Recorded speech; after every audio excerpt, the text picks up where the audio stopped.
Okay, thanks. Yep, the red light's on now. Good. Okay, this is the April 15th, 2020 Police Commission meeting, 6 p.m. Thanks for attending. Let's go through the agenda. Minutes from the previous meeting. Any additions, corrections, or No, not for me. comments? No, I didn't have any either. Hear a motion to accept the minutes? Motion to accept. Aye, aye. It's unanimous. Okay. Okay. Chief, then let's go into department monthly reports.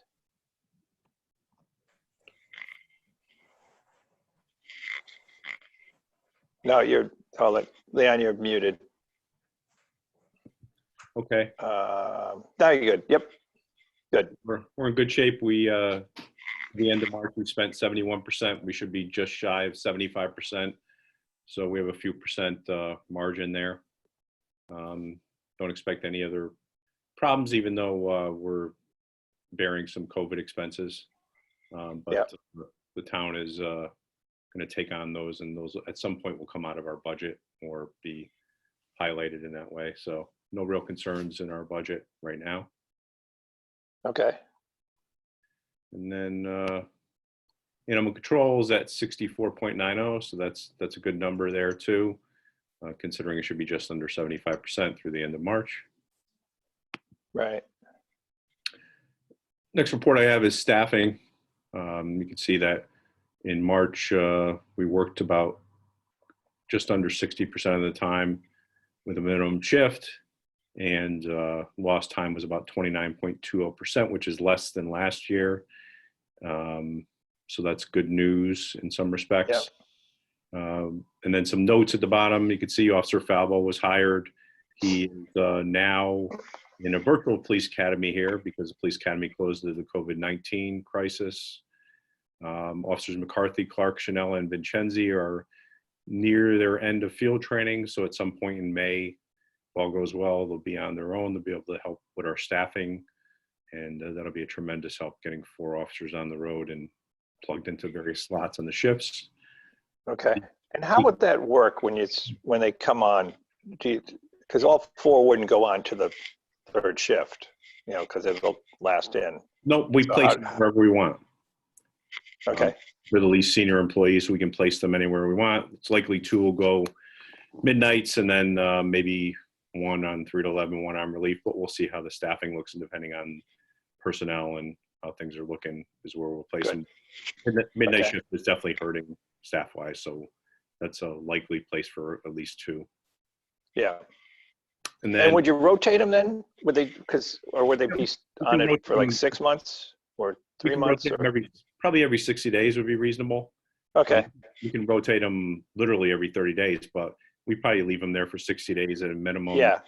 And then maybe move them around a little bit and rotate a couple of other officers in, so they're not there for months and months and months. But at some point, they may end up there for a while, but we'll see how the scheduling works out. Okay. And then Officer Deacon Lambert are off SRO because of schools are closed, so they're certainly helping with our staffing on the day shift. And we have 1 opening right now, and due to Lieutenant Ferry's retirement at the end of February, so we're hopeful in the near weeks we'll have a couple of candidates before you and be able to hire someone. Yep. Next sheet I'm showing is our monthly statistics. Certainly activity and calls for service are down in most areas. Couple areas of note are medical assist calls. We're up roughly 27%. Month of March 2020 versus month of March 2019. And certainly a lot of that's due to the COVID-19 pandemic. And then psychiatric calls are also up significantly, even though overall numbers aren't that many. So 8 in March versus 4 in March of 19. So I suspect that's going to trend that we'll see to continue. And, lining up with that was the incident we had on Friday night. Officers handled it perfectly, where we had a family member that was irate, behavioral health issues, under the influence of something, threatening his family members with a knife, and wouldn't let a couple of them leave. Our our shift went there, hostage negotiator went there, special response team went there, John, myself went there, and ultimately through negotiation, he did surrender and he was taken into custody on a number of charges, and he'll get his help. He'll get the help he needs in some way. And Yep.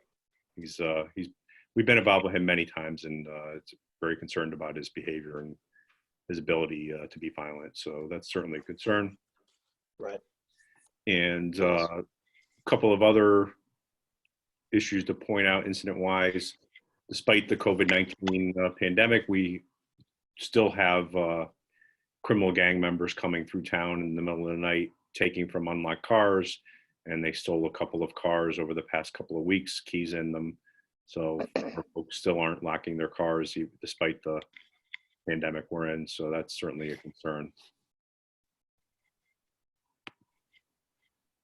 And then just overall incident. Yeah, Yeah. I'll probably mention that, or if you're on the John Engel's 4 o'clock call, there's a lot of people that are on that. We should probably just mention it again there. Yep. Since we've got a lot of people in the room at the same time. Sure.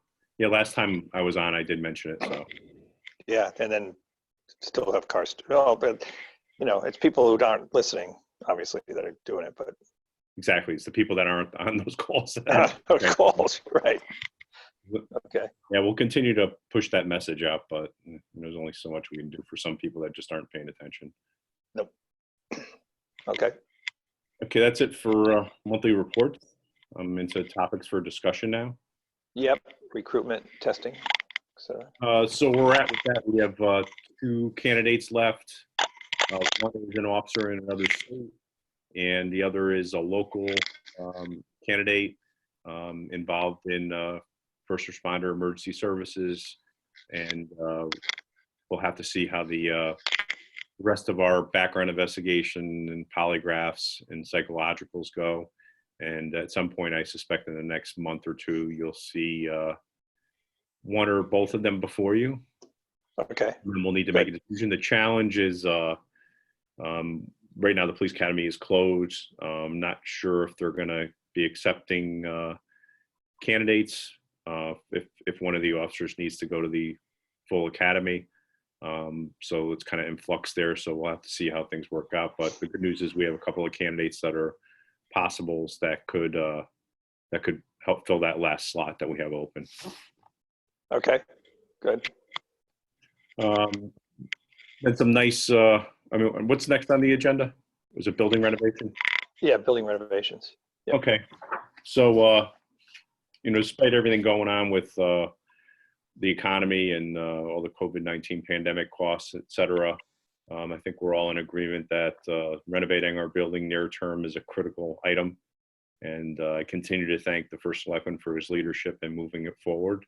And I think timing's right, as you mentioned, Paul, for bond rates and for getting the trades on board. Right. So we're going to continue to push that. And I know Captain Walsh did a review of the most recent WestCog report. And nothing in there aside from a shared firearms range and or training facility is anything that will help us or would detract from the renovation. So the time is now to do the renovation, and it's literally 4 years out by the time we start planning and the renovation starts. So the more we delay, the more likely the expenses are going to go up, and it's going to get more expensive for the town to do this much needed renovation. So we all need to kind of continue to push to get that done. Yeah, I think Kevin was sort of waiting to hear that final report from WestCog. Captain Walsh has gone through it, sort of the preliminary findings. And I don't think anything's going to change. I think the only thing that seems to percolate up is the shared range. And we don't even have that sort of nailed down yet either. But I think when we form a building committee and as time goes by and as we talk to architects, et cetera, that'll all emerge over the next, it's really, next 12 months. So yeah, I mean, one way or the other.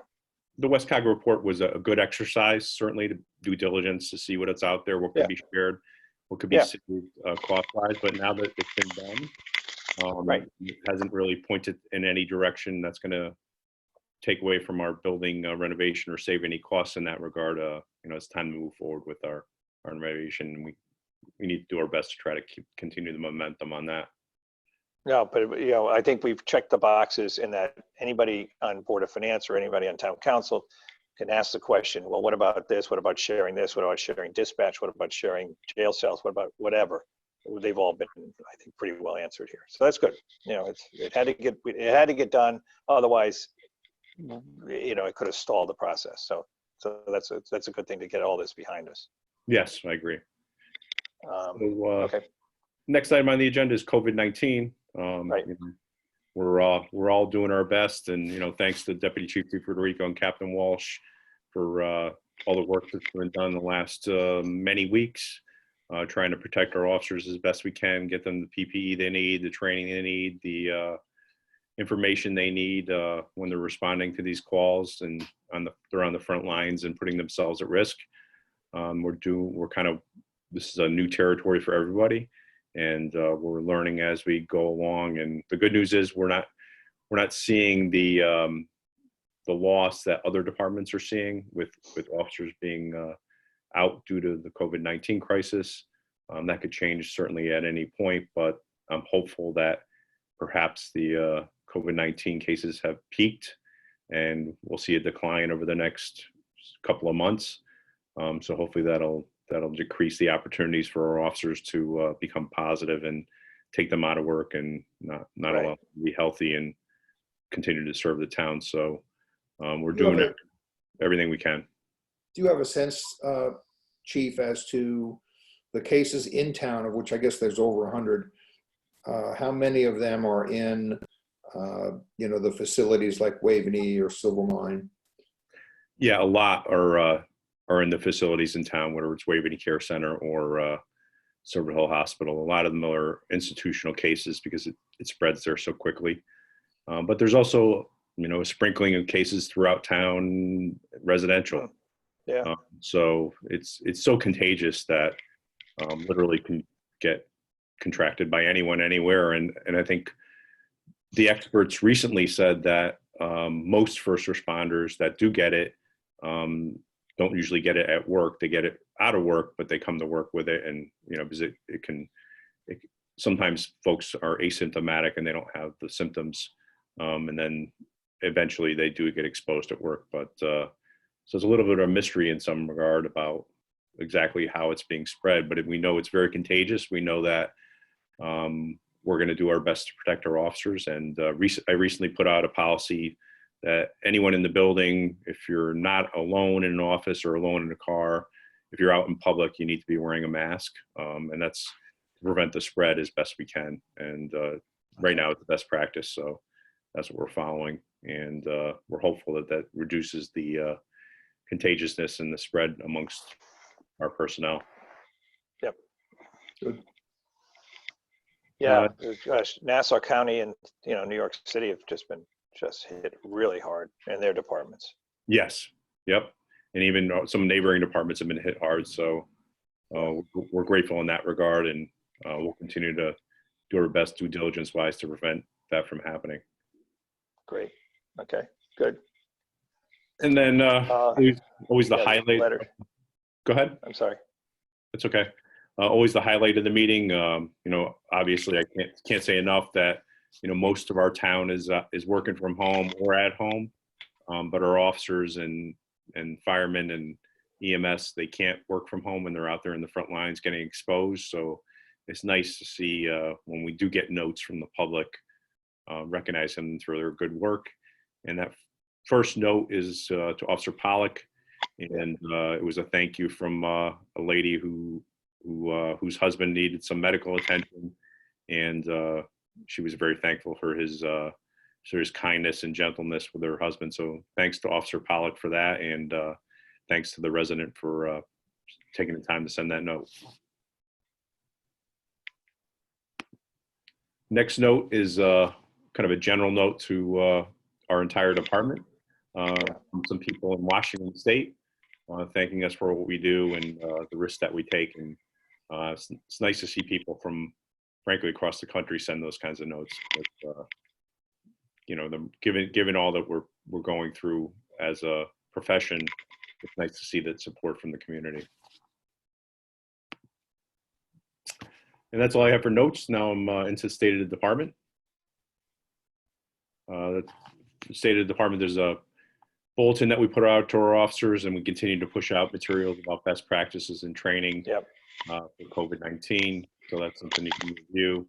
That's a really good overview of coronavirus and how it spreads and treatment and how officers can protect themselves from it. So we will continue to push out that information to do our best to protect our officers. But sometimes it's just inevitable, given the circumstances they're in, that they're going to get exposed. Right. That's all I have for public session. Okay. There's nobody, it doesn't appear to be anybody else on.